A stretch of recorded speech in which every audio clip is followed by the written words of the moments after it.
Well, hello, all you cool cats and kittens. Welcome to the second episode, which is a bonus. Like if you had a DVD set, Blu ray set, this is bonus content because I just did a live show. It is Father's Day, June 16th, 2023. It is now approximately 2024.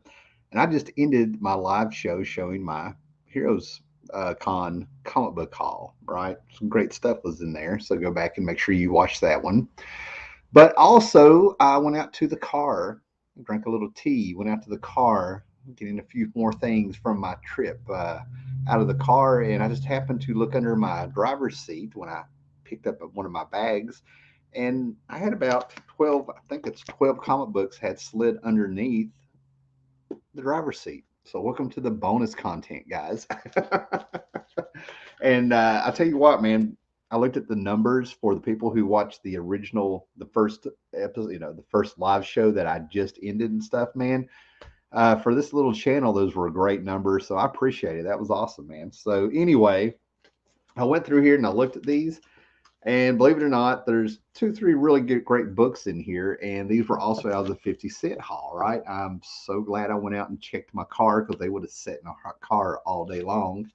But anyway, just to jump into it, I found two people with 50 cent boxes, a lot of dollar boxes, and then some people have a lot of $2 boxes. And I am saying I feel like that is going to be the trend. I've been seeing that quite a bit. So I was just happy as could be just to find those 50 cent boxes. For Heroes Con, what I recommend, grain of salt. All our experiences are different. Everything we're looking for is different, but the common thread are they are comics. If you want to get in these cheap boxes and find the good stuff before everything is picked through big time, because you have people who get VIP passes. Somebody gave me the number, and I don't know what their source was, and I didn't look for them on the Heroes Online website. Heroes are hard to find, whatever it is. But apparently, there's just a certain number of VIP passes you can get. The VIPs get into the comic book convention an hour before, and if the artists and writers, creators are set up, they usually pile up and start those lines there. And then you have those hardcore guys who show up with their boxes and they're just ready to go. They're ready to get in there and buy some books and do the digging and stuff. So Fridays to me are for the collectors, the people who get in there and they pick through these boxes before Saturday, the next day explodes. And that's when the bigger crowds are there. Okay. So I was one of those guys on the Friday, right? So one of the first things I found is I'm a huge Gatchaman fan, Space Ninja Gatchaman, Battle of the Planets, G Force, what you will. And apparently, one of the things that, of course, I would have to be an Alex Ross fan because he's probably close to my age, and apparently we grew up in the same era. I think he's 3 years older than me, right? So Saturday mornings consisted of getting up at 6 in the morning, 1970s, 78. Of course, you would have the networks having their cartoons on from about 8 o'clock till 12 or 1, depending on how you lived, and with some of those shows being in syndication. But at 6 in the morning, you got Johnny Quest and something I had never ever seen before. My first anime that I'd seen that was sequential, as in each episode led to the next one. There was a continuity with little storylines beginning to end and stuff, right? But you did have to, watch them in order, in my opinion. Was Battle of the Planets and Johnny Quest, like I said, right? So at the top cow in the 2000s, Alex Ross had this love project where we got a 12-issue series of Battle of the Planets, which was more Gatchaman inspired, the original Japanese version instead of the toned down version where they cut some of the violence and stuff out of the Saturday morning cartoon. And then apparently he had some one shots, I'm assuming. I was there for the first 12 issues. Life went on. I was getting stuff. Yeah, everything's fine, man. Yeah, everything's fine. I found 12 more comics I wanted to show before I started putting this stuff up. They were in my car underneath the seat. I just finished a live show, but we're going to get through this. Good to see you, Rob. But anyway, I've got this one shot with a great Alex Ross cover, and if he's doing the cover, he probably has something to do with the we'll call this a micro series. I like that term. The Turtles started that. But anyway, apparently we have a one shot here that focuses on Mark, their leader. All right. Now, this was fun. I don't know what's going on, but when it came to the toys of the 80s, um, poor as dirt, right? So, you know, my allowance was my $5 a week allowance. I had to figure out how to budget, get my comic books. I was real selective. I would buy team books so I had more heroes a lot. He-Man and G.I. Joe were the ones that I would go for when it came to the toy lines and stuff, right? Meanwhile, my brother lived with his grandparents. We have different dads, and buddy, he got the toys. He had the metal Voltron. He had Visionaries, Insectors, if it Silverhawks. He had it all, right? But one of the things I remember him having these, and I kind of dug the concept of these, but I never bought them and stuff. Like I said, I was hardcore GI Joe and Masters of the Universe, He Man, right? But Visionaries, I've been picking up these mini series that Star Comics did and DC did a few and things like that. But based on the toy lines, I love these mini series, right? So I get to add this to what my Masters of the Universe miniseries, my Inhumanoids. I think I have a few issues of Star Comics through Marvel Starhawks and stuff. And now from Star Comics, we have the Visionaries, number 2 and number 1. Um, you know, I'm sure it's a nostalgia thing of its era. It's a pure commercial for a toy line, but we get the story behind the toys, so that would enhance your playing.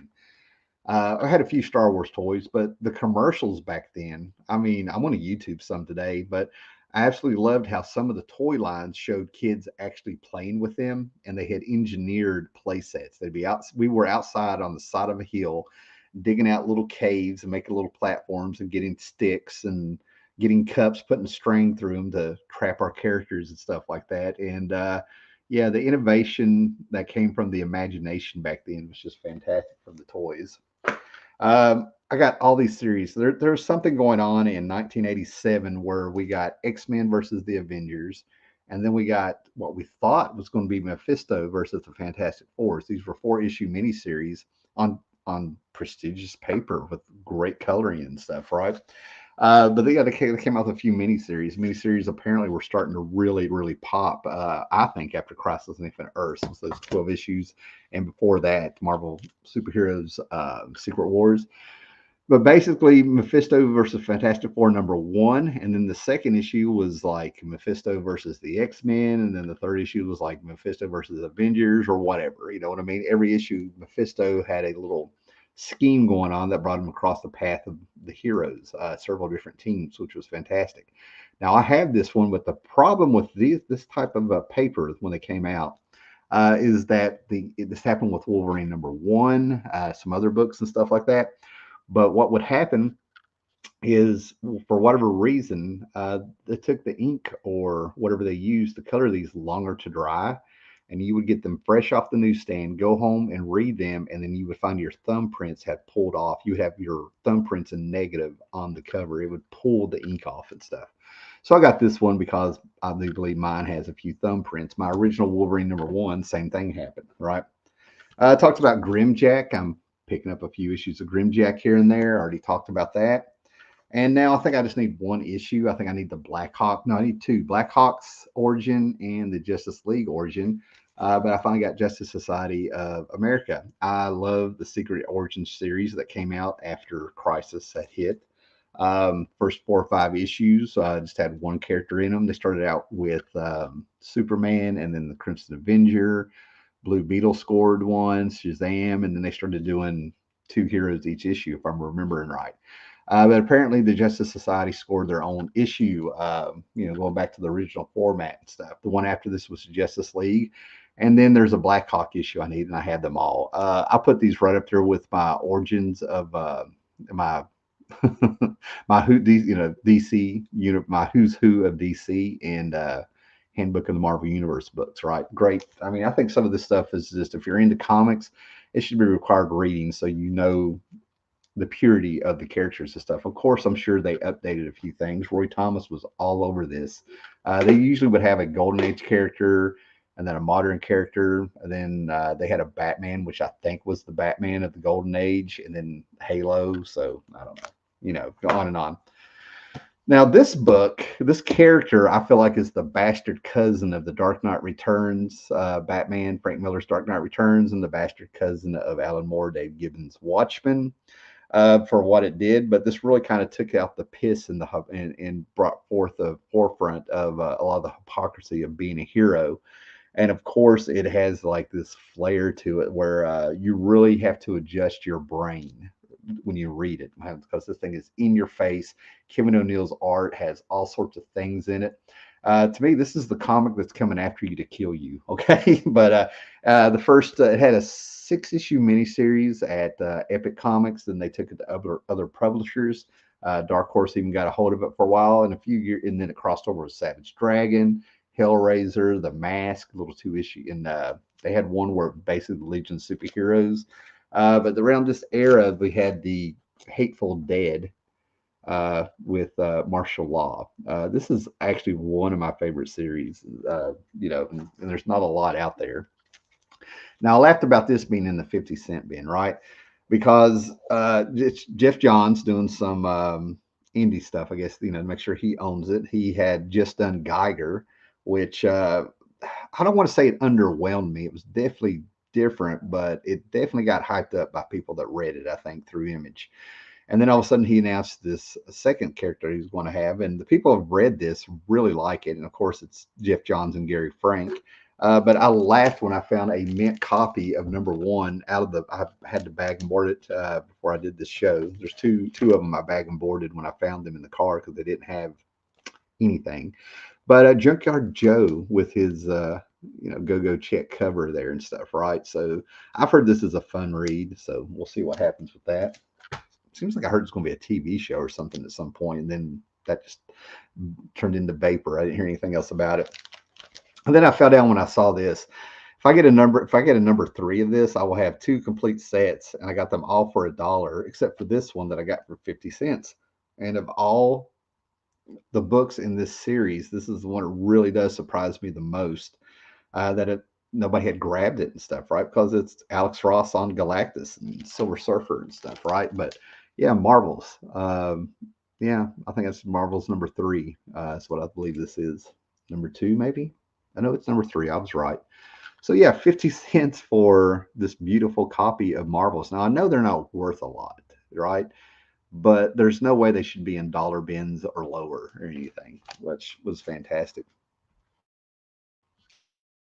What do we got here? Paolo, 2 episodes in one day, and you'll be on Graphic Man on Wednesday, getting busy. Yeah, hopefully we can keep it up. As if you saw the beginning of it, Paolo, I went out to the car to get the rest of my stuff out and found 12 comic books that had slid under my car seat. They know me. John C. is back again. Yes, yes. Great to see you. And of course, Rob Rippo was right on it, man. So great to see you guys, right? We're down to 2 more issues here and stuff, right? But hey, now, what's this computer trying to do? There we go. Anyway, but the older I get, the more of these, I'm starting to get back into Harvey comics. And they always had a place. Like I would love to have a stack of variety of comics and genres. That to me is what makes a great collection. So it's really blown my mind that I kind of go back to Harvey every now and then, and the little funny books and Herbie and things like that. You know what I'm talking about. But I got this is my second copy because it's much better. But for 50 cents, I got Wally the Wizard when the Star Line was really starting to like come out and boom a little bit there for what it was back in the day, right? And this cracks me up. I'm gonna have to check. This may complete the series. I don't know, right? But apparently, Jim Starlin and Bernie Wrightson got together, and apparently, I don't know. I would love to know the story behind it. I'm really curious and stuff, right?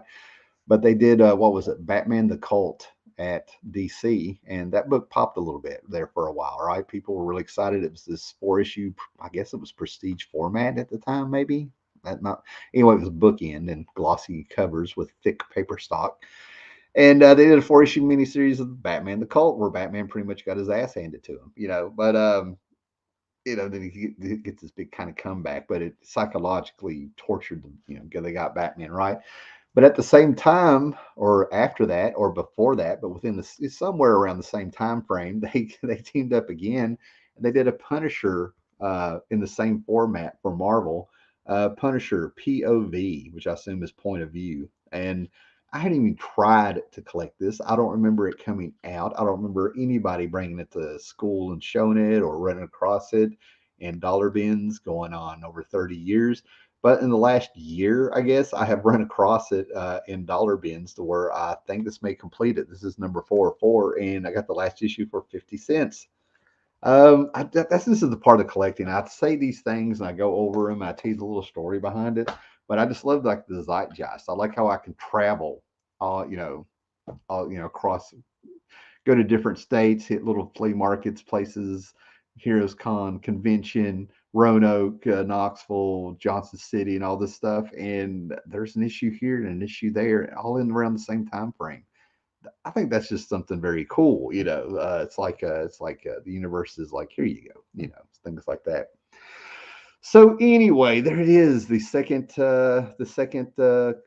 live show for today. The bonus content for the one before this. Definitely go back, check out the first one where I go through my comic book convention hall from Heroes Con, whatever. A lot of great stuff in there. Had a lot of fun, and I love the deals I got. Absolutely love the deals. I can just imagine what's going on today on the third day, where a lot of these vendors now are going to be marking the prices down. So if you have a shot to get to Heroes Con today and you want to get some good deals on comics, despite a lot of them probably being picked through, this would be the day to do it. So once again, be excellent to each other.